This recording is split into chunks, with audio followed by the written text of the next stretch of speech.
Moi, je suis français. Et je suis fier d'être français. Mon nom, à moi, je m'appelle Kulak Yarstensky, du côté de ma mère, et Piazzano Venditti, du côté d'un copain à mon père. J'aime pas les étrangers. Ils viennent manger le pain des Français. Dans le village où j'habite, on a un étranger. Quand on le voit passer, on dit tiens, ça, là, ça, c'est l'étranger. Comme un objet. On n'a pas de respect. Quand on a du respect pour un être humain, on dit pas ça, là, c'est pas ça. Non, non, on dirait ce monsieur.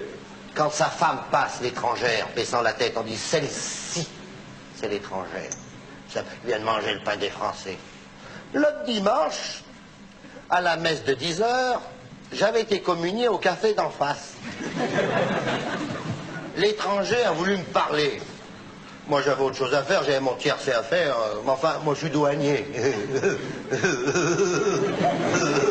suis pas un imbécile. Enfin, du haut de ma grandeur, étant fonctionnaire, j'ai daigné l'écouter, cet imbécile.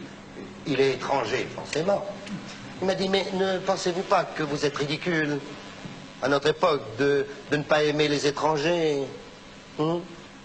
Réfléchissez, quand un chirurgien du Cap va opérer un cœur humain, que ce soit à Pékin, Stockholm, Moscou ou Washington, il s'y prend de la même manière. Nous sommes tous égaux. J'ai rien compris à ce qu'il a voulu dire. J'en ai conclu qu'il était bête. En effet, lorsque quelqu'un s'exprime et que l'on ne comprend pas ce qu'il dit, c'est qu'il est bête. Et moi, je peux pas être bête. Je suis douanier.